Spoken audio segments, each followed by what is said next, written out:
Salut à tous, bienvenue sur le magnifique golf de Pléneuf-Valandré pour suivre ensemble ce résumé de l'Open de Bretagne. Ce tournoi du Challenge Tour change de nom sous l'impulsion de son promoteur, la société Blue Green qui gère une cinquantaine de golfs en France, dont ce parcours de Pléneuf-Valandré. Pascal Locatelli, président de Blue Green, nous explique pourquoi. On a désiré changer l'appellation, passer Open de Bretagne, rappeler l'attachement qu'on a avec cette vraie terre de golf qui est la Bretagne, où on est très présent. Et c'est vrai qu'aujourd'hui, quand on parle de golf en Bretagne, le mot Pléneuf résonne grâce notamment à cet Open de Bretagne qu'on organise avec fierté. Présent pour le Pro-Am en tant que parrain de cette épreuve, Mathieu Pavon, membre du circuit européen, est ravi de voir l'investissement de l'un de ses principaux partenaires dans l'organisation de cette Open de Bretagne. C'est très important parce que, comme on sait, le golf en France n'est pas quelque chose de très démocratisé. Donc c'est important de trouver des partenaires comme ça qui investissent dans le golf professionnel et qui poussent nos joueurs français à performer. Et bien sûr, Blue Green a un rôle un peu plus large qui est aussi de ramener ces jeunes joueurs et de démocratiser un peu plus le golf français chaque jour.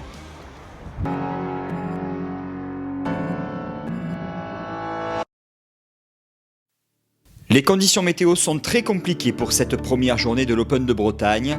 Les 156 joueurs, dont 47 Français, vont devoir négocier ce parcours de Pléneuf-Valandré avec de fortes rafales de vent à près de 45 km/h. Les golfeurs présents dans les parties de la matinée souffrent énormément, à l'image de Grégory Avray. Le triple vainqueur sur le Tour européen rend une carte de 81 plus 11 qui le place au fond du classement. Même sanction pour Paul Bovy, le jeune amateur qui a grandi sur ce parcours de Pléneuf joue plus 13. Les golfeurs présents dans les parties de l'après-midi bénéficient de conditions de jeu un peu plus clémentes avec un vent moins violent et le retour du soleil. Qualifié sur le parcours de Rennes-Saint-Jacques en début de semaine, l'amateur Victor Geoffrey s'est retrouvé en tête à -5 avant de concéder 4 coups sur les 5 derniers trous.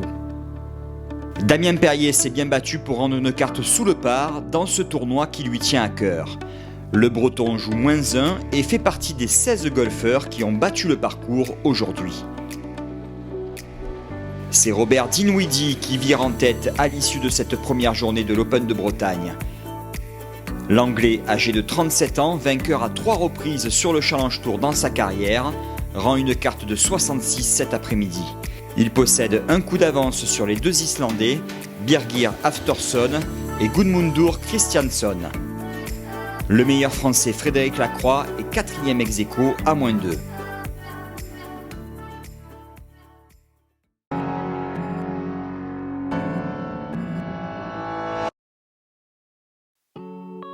Les conditions de jeu sont à l'opposé de la veille pour ce deuxième tour de l'Open de Bretagne. Un beau soleil matinal et un vent moins présent ce vendredi. Frédéric Lacroix en profite pour rendre une nouvelle carte sous le par. Le triple vainqueur sur l'Alps Tour, une performance qui lui permet d'accéder directement au Challenge Tour, termine sa journée avec un dernier par sur le 18, 68 et 69 aujourd'hui pour Frédéric Lacroix, qui s'installe à la 3e place du classement avec un score de -3 total. Le joueur de la Boulie sera rejoint quelques instants plus tard par Damien Perrier.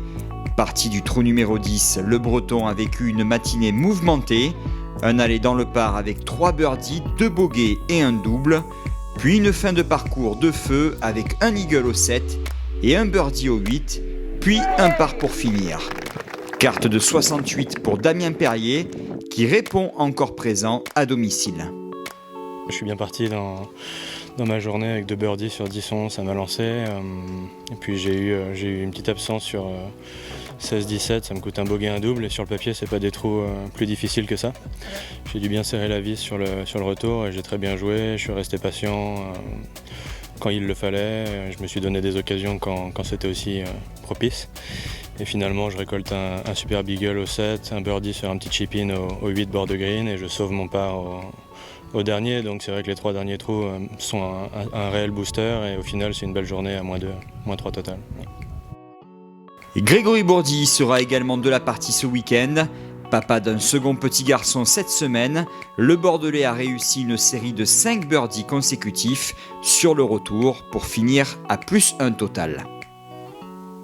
Déjà présent dans le top 5 après 18 trous, Niklas Johansson confirme avec une nouvelle carte de 68. Le Suédois grimpe à la 2e place du classement à -4. Seul Josh Gary est parvenu à faire mieux. Le Néo-Zélandais n'a toujours pas concédé le moindre bogey depuis le début du tournoi. Une véritable performance dans ces conditions très difficiles. Gary joue 67 avec un eagle au 11 et un birdie au 15.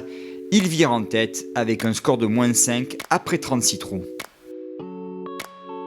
Voici le classement de cet Open de Bretagne après 2 tours. Seulement 23 joueurs sont sous le par et les 66 premiers passent le cut fixé à +3.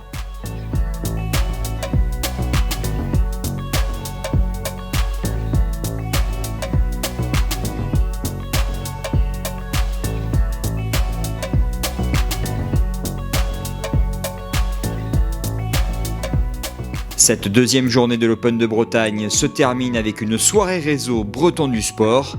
Armel Lecléache, vainqueur du Vendée Globe en 2017 et véritable passionné de golf, était présent pour l'occasion.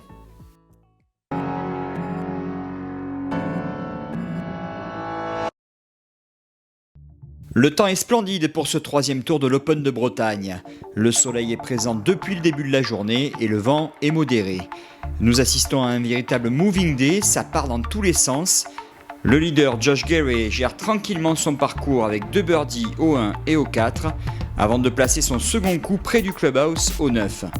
La sanction tombe hors limite et un triple bogey pour le Néo-Zélandais qui finira sa journée dans le par en 3e position à -5. Dale Whitnell signe la meilleure carte du jour, un excellent 64 avec 6 birdies, 1 eagle et 2 bogeys. L'Anglais vainqueur du KPMG Trophy la semaine dernière s'installe à la 2e place à -7. Chez les Français, Antoine Rosner joue 66 et aura son mot à dire demain pour tenter de remporter un 3e titre sur le Challenge Tour cette saison. Le membre de la Boulie est 3e ex-aequo à -5. À ses côtés, on retrouve Robincio Sigrist. Le gaucher finit sur une fausse note avec un bogey ici sur le 18, mais il a été très solide tout au long de la journée. Enfin, Damien Perrier a vécu une journée plus sereine. Malgré un bogey au 2, le Rennais réussit 3 birdies et s'installe lui aussi à la 3e place du classement à -5. C'est Sebastian Heisele qui vire en tête à l'issue de ce 3e tour. L'Allemand joue 65 avec 3 birdies et un eagle. Il partira en dernière partie aux côtés de Whitnell pour tenter d'obtenir sa première victoire sur le Challenge Tour. Voici le classement après 54 trous. Ça reste très serré en tête puisque 11 joueurs se tiennent en seulement 3 coups. En marge de ce 3e tour, plusieurs animations ont eu lieu. Du street golf dans les rues et sur la plage de Pléneuf-Valandré. Un concours Beat the Pro au trou numéro 13 où quelques jeunes golfeurs de la Ligue Bretagne ont défié les joueurs du Challenge Tour. Et enfin, un concours de par 3 international sur un trou hybride avec le départ du 13 et le green du 18. Une distance de 98 mètres et beaucoup de spectacles pour le plus grand bonheur des spectateurs. L'Islande a battu l'Angleterre dans la première demi-finale, puis l'Espagne a battu la France dans la seconde. C'est la paire espagnole composée de Santiago Tarrio-Ben et Carlos Pigem qui remporte ce concours de par 3 avec une distance cumulée de 4,54 m en finale.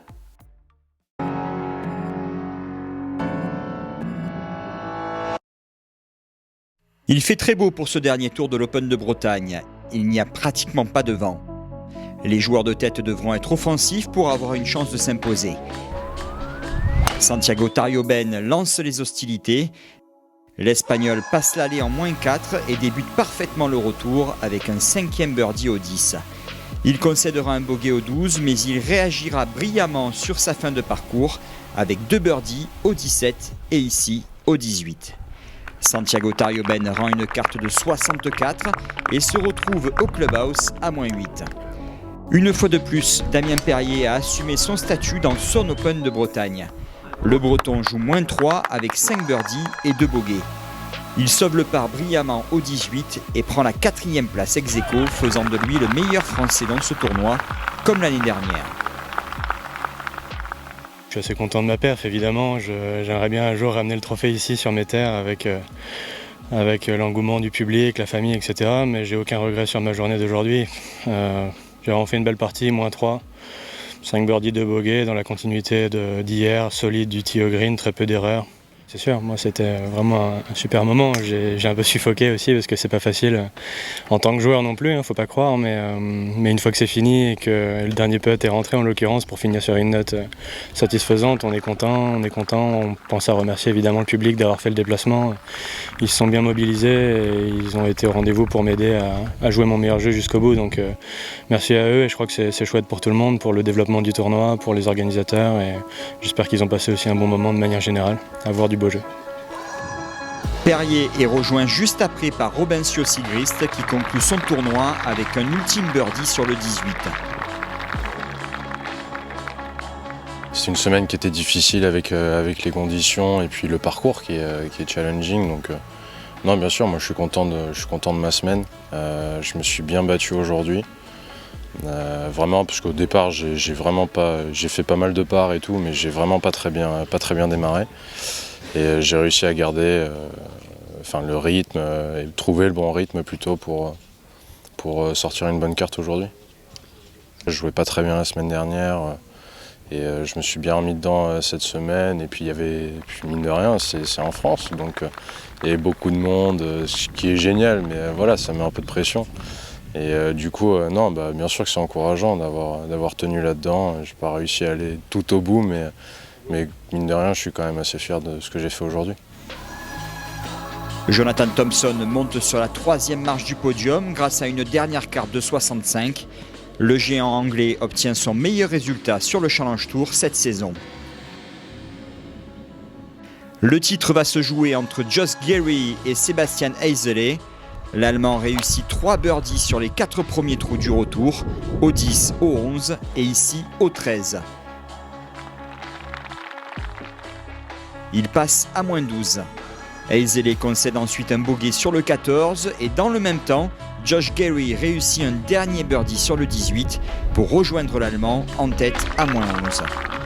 Heisele ne tremble pas, il reprend les commandes du tournoi avec un birdie au 16 avant de finir en beauté avec un nouveau birdie sur le dernier trou.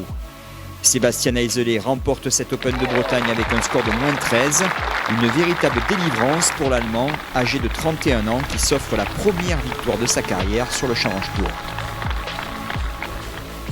It's been a difficult stretch for me, so to come back and put a good win in last week, I felt like I was close to winning there. I didn't quite get it done, but to obviously then win this week, it feels great and it's then worth putting all the time and effort that we obviously invest into the sport and sort of reap, some success in it is obviously refreshing for us. Voici le classement final de cet Open de Bretagne. Heisele s'impose avec 2 coups d'avance sur Josh Gary. Très belle performance pour Damien Perrier et Robincio Sigrist qui terminent 4e ex aequo. On se quitte avec la remise du trophée qui conclut cette très belle édition de l'Open de Bretagne. Un grand merci aux 250 bénévoles qui ont œuvré toute la semaine pour la réussite de ce tournoi, ainsi qu'aux nombreux spectateurs qui étaient plus de 10 000 sur l'ensemble de la semaine. Rendez-vous l'année prochaine sur ce superbe parcours de Pléneuf-Valandré.